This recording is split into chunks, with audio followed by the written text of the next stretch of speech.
Assalamualaikum warahmatullahi wabarakatuh, sobat ternak semua. Mohon maaf ya, sobat ternak semua, tadi ada kesalahan teknis. Nah, jadi kita langsung lanjut aja ya teman-teman semua. Hari ini kita akan membahas tentang percepatan.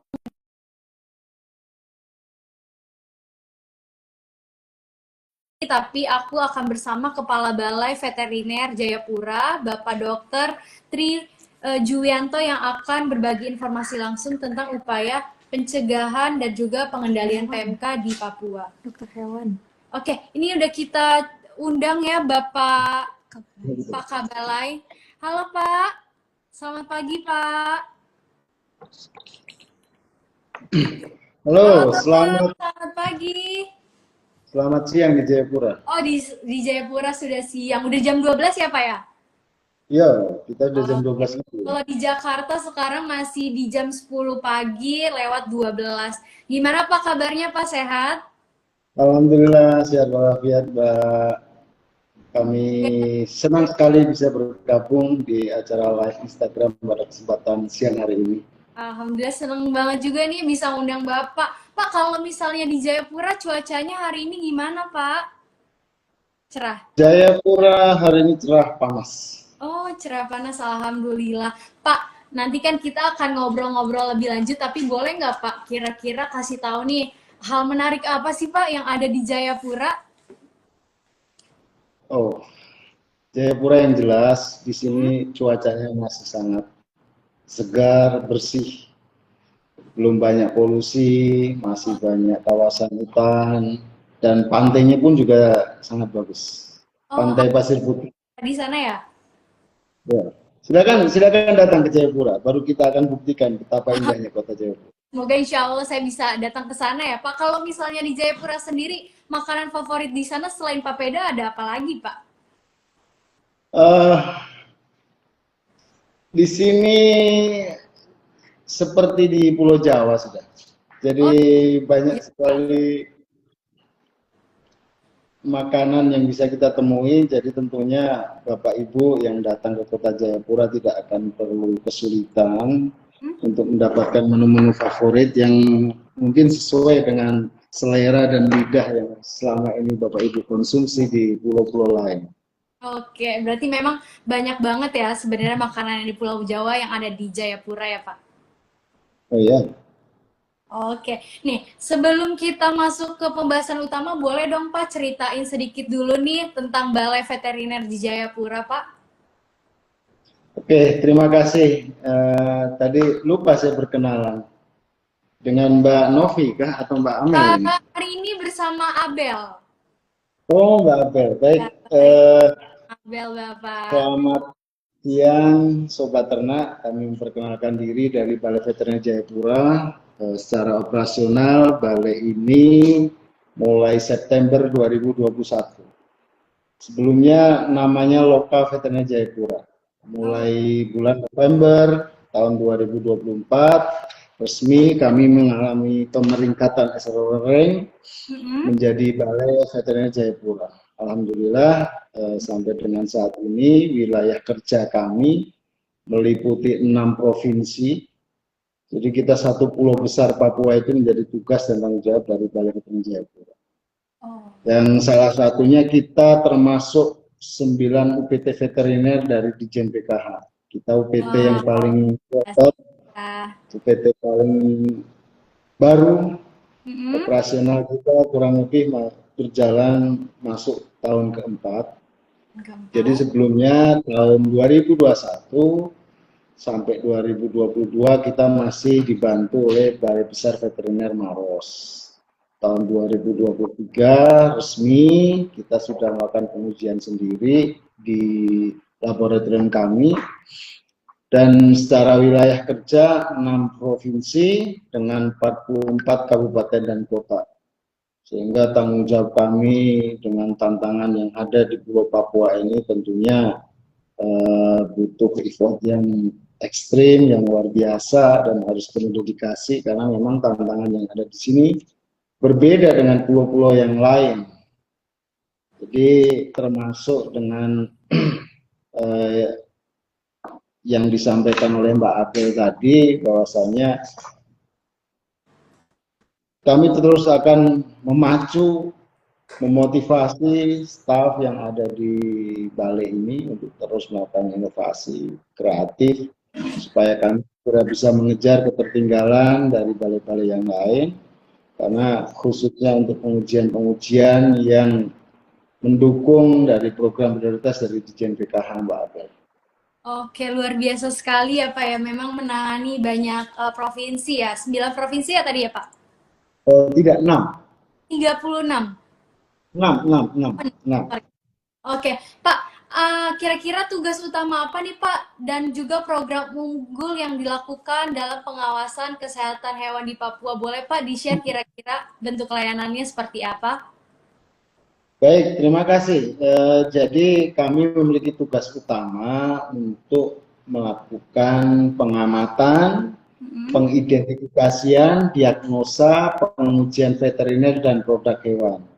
Nah, ini sebenarnya sudah tertuang dalam Permentan 12 tahun 2023, tugas TUSI yang menjadi tanggung jawab dari Balai Veteriner Jayapura. Memang kami terus melakukan pembenahan untuk mendukung TUSI yang dibebankan ke kami, dan salah satu TUSI yang selama ini kami lakukan di samping pengujian, kami juga melakukan pelaksanaan peningkatan kesadaran masyarakat, public awareness, dan juga diseminasi informasi veteriner.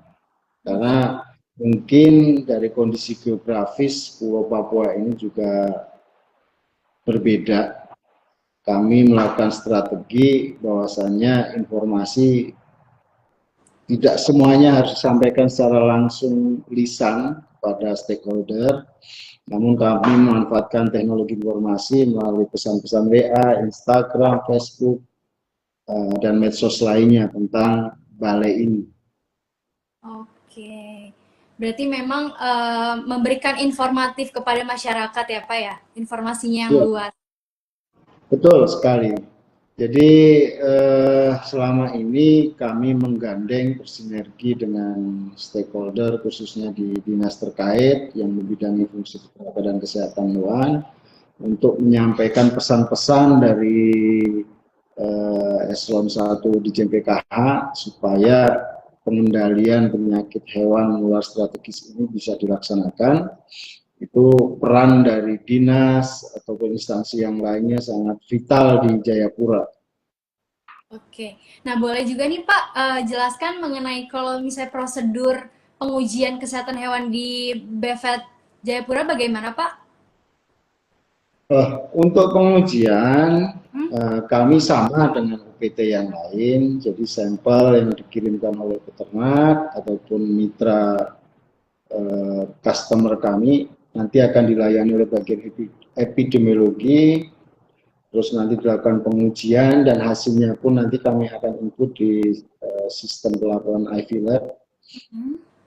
Sehingga ini kami tetap sama dengan UPT yang lain, baik dari segi tarif maupun waktu pengujian kami juga akan sama. Oke, baik. Nah, kalau misalnya program untuk pengendalian hewan tertentu itu di Jayapura apa aja, Pak?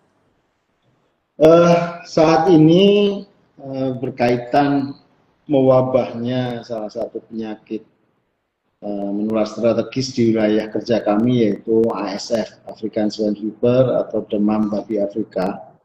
Ini usaha yang kami lakukan mensosialisasikan tentang pengendalian ASF dan informasi yang terkait bagaimana penularannya, bagaimana pengendaliannya, bagaimana pencegahannya. Dan yang paling utama bisa kita lakukan karena memang sampai dengan saat ini penyakit ASF ini belum ada vaksinnya.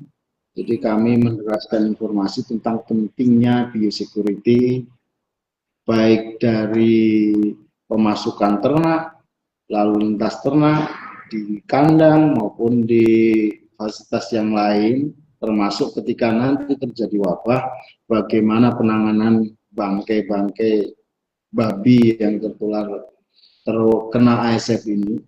Itu kami sosialisasikan ke dinas untuk nanti diteruskan informasi tersebut ke masyarakat. Karena memang tantangan kita di di Pulau Papua ini beda sekali. Sehingga bagaimana yang penting informasi yang sudah kami sampaikan itu bisa diterima oleh masyarakat dalam waktu yang cepat. Ya berarti memang untuk kasus itu sendiri bisa tersebar dan gimana biar caranya masyarakat mengikuti ya Pak agar Ya, virus tersebut tidak tersebar dengan cepat. betul sekali Mbak Abel. Karena memang kita berperang dengan virus yang penyebarannya sangat cepat dan faktor manusia itu juga berperan penting dalam penyebaran virus tersebut. Makanya biosecurity lah yang saat ini kita gemborkan, kita deraskan informasinya, dan kami juga tidak hanya menyampaikan informasi. Balai Veteriner Jayapura juga memberikan bantuan desinfektan, obat-obatan, di samping edukasi ke masyarakat, khususnya untuk pengendalian PMS. Jadi beberapa dinas sudah mendapatkan bantuan desinfektan dari kami, untuk nanti diteruskan, untuk nanti diaplikasikan ke masyarakat. Oke, luar biasa sekali ya Bapak ya di BVET Jayapura kerjanya sangat cepat dan langsung memberikan bantuan kepada masyarakat. Nah, saat ini Ya. memang virus PMK kembali lagi ya Pak mewabah. Nah, alhamdulillahnya juga banyak sekali wilayah-wilayah atau daerah yang melandai bahkan menduduki status zero case. Nah, termasuk di Jayapura. Nah, bagaimana nih Pak Jayapura mengendalikan wabah ini? Mbak Abel, jadi kalau kita berbicara PMK, tentunya ada satu keuntungan. Pulau ini dikelilingi oleh lautan. Dan memang akses transportasi pun untuk pemasukan hewan ternak, khususnya hewan ternak masuk ke wilayah Papua ini masih boleh dibilang pelabuhan-pelabuhannya belum sebanyak di pulau-pulau yang lain. Sehingga faktor geografis ini menjadi satu barier untuk mencegah masuknya virus PMK di Pulau Papua. Yang kedua juga kami menginformasikan tentang kebijakan kesehatan hewan yang ketat, sehingga implementasi kebijakan kesehatan hewan yang ketat ini berimbas pada peningkatan pengawasan khususnya dalam lalu lintas ternak. Yang tidak kalah pentingnya, kami selalu bersinergi dan berkoordinasi dengan Balai Karantina Hewan, Ikan, dan Tumbuhan se-Pulau Papua. Kami juga bersinergi dengan dinas, dengan organisasi profesi, dan stakeholder yang lain tentang penjelasan informasi bahaya dari virus PMK jika masuk ke Pulau Papua. Oke, berarti luar biasa sekali ya Pak, udah melakukan bersinergi dengan para peternak lokal juga ya Pak?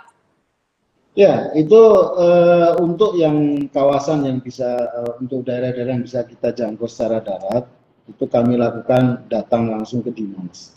Untuk wilayah lain yang karena kondisi saat ini mungkin Mbak Abel juga tahu ya, kami sampaikannya lewat media sosial untuk mereka teruskan. Kebetulan sejak mewabahnya virus PMK tahun 2022, masing-masing provinsi itu sudah membentuk satgas PMK dan PHMS lainnya. Jadi kami nitip pesan yang diinformasikan dari pusat, bagaimana pengendalian PMK ataupun PHMS lainnya melalui satgas-satgas yang sudah dibentuk di masing-masing daerah. Untuk nanti selanjutnya diinfokan ke peternak di wilayah masing-masing. Oke, luar biasa sekali ya Bapak. Nah, kira-kira nih Pak, selama bertugas ada nggak yang menemukan pengalaman yang unik Pak? Oh, tentu. Salah satu pengalaman unik di pulau ini adalah malaria. Oke. Jadi tidak semua wilayah memang dibilang relatif pulau ini endemis untuk malaria. Jadi itu yang pertama, kami sudah infokan ke pimpinan juga bahwasannya kesehatanlah yang kami prioritaskan supaya pegawai ketika kami tugaskan di lapangan untuk selalu menjaga kesehatan, karena begitu kita terinvestasi oleh malaria, ini akan menetap di tubuh kita. Dalam kondisi kita capek, lelah, itu dia akan tiba-tiba muncul. Yang kedua tentu faktor keamanan. Untuk beberapa daerah tertentu kami juga menginformasikan ke seluruh staf eh, untuk selalu berkoordinasi dengan dinas, dengan aparat keamanan setempat, apakah daerah ini aman atau tidak. Karena keselamatan itu yang kami prioritaskan untuk Sama seluruh ya. Balai Veteriner Jayapura. Iya, luar biasa sekali ya. Memang di Jayapura ini penanganannya sangat keren sekali. Nah, kalau misalnya ngomong-ngomongin Jayapura nih, apa sih Pak strategi yang diterapkan di Balai Veteriner Jayapura untuk memastikan PMK nggak masuk ke peternakannya? Strateginya apa Ya, aja bukan? jadi Mbak Abel, tadi sudah kami infokan ya, bahwasanya wilayah kerja kami itu sangat luas dan belum semua wilayah bisa kita jangkau lewat darat langsung dari balai ini. Kami masih tergantung oleh fasilitas transportasi via udara, sehingga eh, perintah pimpinan jelas, informasi harus dijelaskan dan ini disampaikan ke publik. Jadi kami langkah yang kami tempuh yang pertama yaitu kita bersinergi dan berkolaborasi dengan dinas dan karantina untuk membantu menderaskan informasi terkait dengan pengendalian PMK dan juga PHMS lainnya. Yang kedua, kami pernah melakukan surveillance PMK di wilayah kerja Balai Veteriner Jayapura tahun 2022 dan 100% hasilnya seronegatif maupun beberapa sampel juga negatif pengujian PCR. Ini tidak kalah pentingnya juga kami secara rutin masif menyampaikan KIE pada terkait PMK dan juga biosecurity-nya kepada satgas-satgas yang sudah dibentuk di masing-masing provinsi. Dan ini tidak kalah pentingnya, kami juga selalu mendapatkan dukungan, mendapatkan informasi dari Balai Karantina terkait tindakan pengawasan, inspeksi rutin untuk ternak-ternak yang akan dikeluarkan ataupun yang masuk. Perlu kami informasikan juga Mbak Abel bahwasanya sejak mewabahnya virus PMK tahun 2022 sampai dengan detik ini tidak ada pemasukan hewan hidup masuk ke wilayah Papua. Jadi ini salah satu bukti nyata bagaimana Balai Karantina, Kementerian Pertanian mengamankan pulau Papua ini untuk bebas dari PMK. Karena memang risiko terbesar dari PMK ini kan salah satunya itu pemasukan hewan hidup Ya, yang ada kemungkinan dia menjadi sumber penularan utama dari PMK. Oke, baik, luar biasa sekali ya Balai Veteriner Jayapura ini. Nah, kalau misalnya kira-kira di Balai Veteriner Jayapura memiliki inovasi nggak sih Pak untuk melindungi hewan ternaknya Pak? Ya, jadi yang selama ini kita kita selama saya ditugaskan sebagai kepala balai, inovasi yang sudah kami lakukan, kami membuat SK dan masing-masing medik veteriner yang ada di balai ini memiliki tanggung jawab satu medik satu provinsi. Dan medik inilah yang bertanggung jawab penuh untuk selalu update kondisi yang ada di provinsi sesuai dengan penugasannya. Dan juga kami selalu berusaha untuk menjalin sinergi yang sudah kami lakukan untuk mendapatkan update info terbaru bagaimana kondisi, apakah ada pemasukan hewan ternak atau tidak. Nah, kami juga membuat hotline pelaporan melalui WA yang kami informasikan ke seluruh dinas. Terus kami juga membuat mengecek secara berkala pelaporan yang disampaikan oleh dinas di Isignas. Sehingga kami update mengikuti perkembangan kondisi penyakit yang ada di wilayah Pulau Papua. Oke, baik Bapak, luar biasa sekali ya. Memang di UPT Veteriner Jayapura ini sangat cepat penanganannya dan juga memberikan bantuan kepada masyarakat. Nah, Pak, Saya izin untuk memberikan informasi terkait laporan harian pengendalian PMK ya Pak. Nah, saat Iya, ini silakan. Oke, saat ini laporan harian pengendalian PMK tanggal 16 Februari 2025 tercatat sebanyak 53 ekor ternak yang sakit, potong paksanya dilaporkan 0, dan ternak mati dilaporkan 2. Data ini dilaporkan di 5 provinsi, 8 kabupaten kota, 13 kecamatan, dan 15 desa. Pengendalian PMK per tanggal 28 Desember sampai dengan 16 Februari 2025, pelaksanaan vaksinasi 700.086.486 dosis, dan desinfeksi dilakukan di 1.179 lokasi dan investigasi di 6.121 lokasi, dan kita sudah memberikan edukasi sebanyak 1.593 lokasi dan pengobatan sebanyak 26.967. Hal ini dilakukan di 29 provinsi, 334 kabupaten kota, dan 2.504 kecamatan, 7.593 desa. Data ini diperoleh dari Isiknas, dan memang ini dari Kementerian Pertanian yang memberikan informasi terkait pengendalian PMK. Bapak boleh nih memberikan harapan dan pesan kepada masyarakat dan juga peternakan, kira-kira biar tips and triknya biar ternaknya tetap sehat dan terhindar dari wabah penyakit lainnya.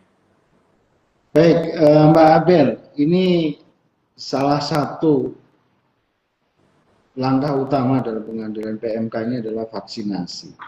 Sehingga terbentuknya kekebalan komunal di dalam suatu populasi hewan itu bisa dicapai jika vaksinasi itu bisa dilaksanakan secara serentak.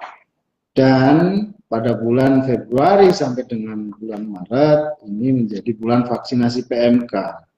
Tentunya kami dari wilayah Zero Case sangat mengharapkan Indonesia kembali bisa mencapai target bebas PMK pada tahun 2035. Kami selalu berdoa memberikan dukungan di wilayah Jayapura yang kepada wilayah-wilayah lain yang saat ini sedang berpacu untuk mengendalikan PMK. Mari kita dukung program vaksinasi yang digalakkan oleh Ditjen PKH sehingga kekebalan komunal, kekebalan populasi ini segera terbentuk dan PMK bisa kita kendalikan. Ya.